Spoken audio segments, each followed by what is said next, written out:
वानखेड़े में hitman show, Mumbai की चेन्नई पर 9 विकेट से जीत। रोहित का 70 का पहला अर्धशतक, सूर्य के 68 रन। आखिरकार हिटमैन शो चल निकला। Player of the match Rohit Sharma ने वानखेड़े में 45 गेंद पे नवाज 76 रन बनाकर न सिर्फ 70 का पहला अर्धशतक गिरा, बल्कि 30 गेंद पे 68 रन बनाने वाले सूर्य कुमार यादव के साथ मुंबई इंडियंस को चेन्नई सुपर किंग्स पर 26 गेंद रहते बड़ी जीत दिला दिया। तो लगातार तीसरी जीत है। रोहित ने विकेट 24 के साथ मिलकर मुंबई को 70 गेंद तक की सबसे अच्छी शुरुआत दी है। चेन्नई का देख लीजिए, 5 विकेट पे 176 रन। रविंद्र जडेजा 53, शिवम दुबे 50, आयुष महात्री 32। लखनऊ के बल्लेबाज पूरन 8 मैच में 368 रन बनाकर ऑलराउंडर का अपराधी बने हुए हैं। अंक तालिका देख लीजिए यहाँ पे, टीमें देख लीजिए। गुजरात 7 मैच खेल चुका है, 5 जीता है, 2 हारा है। नेट रन रेट अच्छा है, पहले स्थान पे।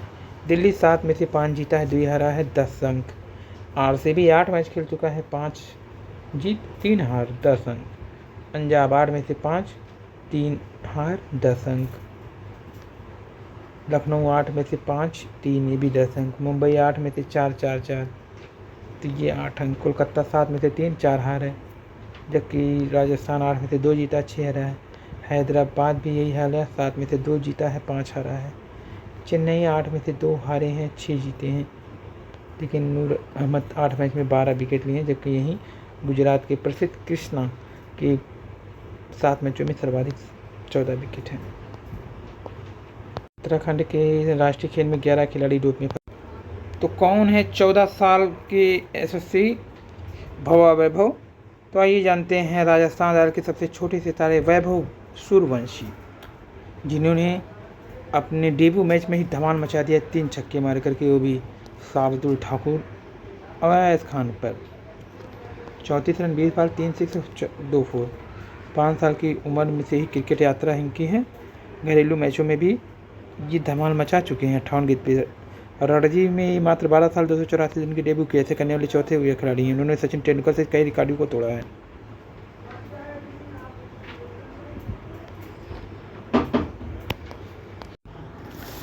लय में लौटे रोहित।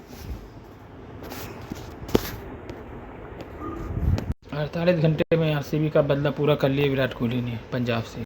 सहायक प्रोफेसर परीक्षा फर्जी प्रश्न पत्र में ठगी, सहायक प्रोफेसर सहित 3 गिरफ्तार कर लिए गए। यूपी एसटीएफ ने तीनों को लखनऊ से पकड़ा है। 12 लाख की रकम भी बरामद कर ली है।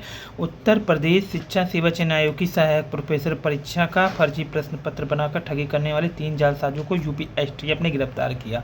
आरोपी अयोध्या हैदरगंज निवासी बैजनाथ पाल, उसके भाई विनय कुमार और अयोध्या के महबूब अली हैं।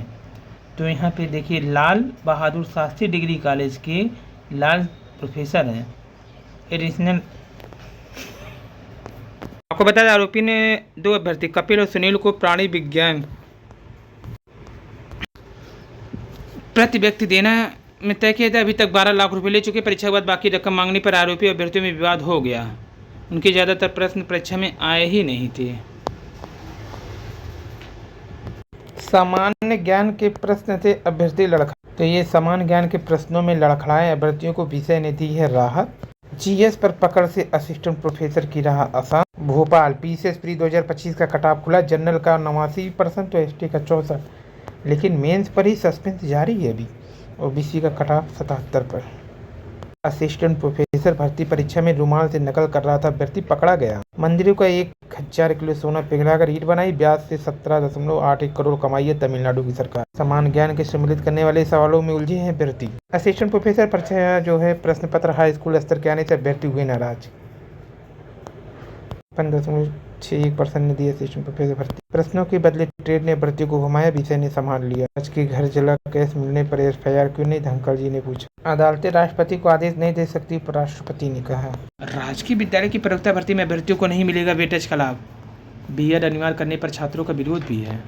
प्रवक्ता भर्ती में बीएड की अनिवार्यता में शामिल किए जाने पर छात्रों का विरोध दर्ज कराया। प्रतियोगी छात्र मोर्चा के अध्यक्ष बीके खान कहना है कि इससे लाखों की संख्या में केवल स्नातक उपाधि वाले छात्र भर्ती के दौर से बाहर हो जाएंगे। नए नियमावली हाल में जारी होता है। अभ्यर्थियों को बीएड करने में कम से कम 2 साल लगेंगे। इस बीच तमाम भर्तियों से अभ्यर्थी वंचित रह जाएंगे। प्रतियोगी छात्रों ने मांग की न केवल स्नातकोत्तर की उपाधि वाले छात्रों को भर्ती में शामिल होने की अनुमति दी जाए, राजकीय विद्यालय में प्रवर्तक नई नियमावली लागू नहीं, सब एलटी डिप्लोमा बीएड डिग्री को बेटा अधिमानी अर्हता का लाभ नहीं मिलेगा। बीएड की उपाधि को अब भर्ती का अनिवार्य अर्हता में शामिल कर लिया गया है। हालांकि नई नियमावली से लाखों अभ्यर्थियों को झटका लगा, जिनके पास केवल स्नातकोत्तर पीजी की डिग्री है, वो बीएड नहीं किया है, बाहर है। ऐसे अभ्यर्थी प्रवक्ता भर्ती के दौर से बाहर हो जाएंगे। वहीं कुछ विषय में प्रवक्ता भर्ती के लिए बीएड को अनिवार्य अर्हता के रूप में शामिल नहीं किया गया है, जिनमें गृह विज्ञान, वाणिज्य, सैन्य विज्ञान, कला, सिलाई। प्रवक्ता भर्ती के लिए पहले केवल स्नातक की उपाधि अनिवार्य होती थी। राजकीय मान्यता प्राप्त प्रशिक्षण संस्थान से एलटी डिप्लोमा भारत में विधि की ओर से स्थापित किसी भी विश्वविद्यालय से बीएड की उपाधि मान्य है। प्रवक्ता समाजशास्त्र, भूगोल, अर्थशास्त्र, नागरिक शास्त्र, गणित में लिए स्नातकोत्तर की उपाधि, एनसीटी से मान्यता प्राप्त बीएड की उपाधि होनी चाहिए। सहायक प्रोफेसर भर्ती में फर्जी पेपर से 3 गिरफ्तार हो गए।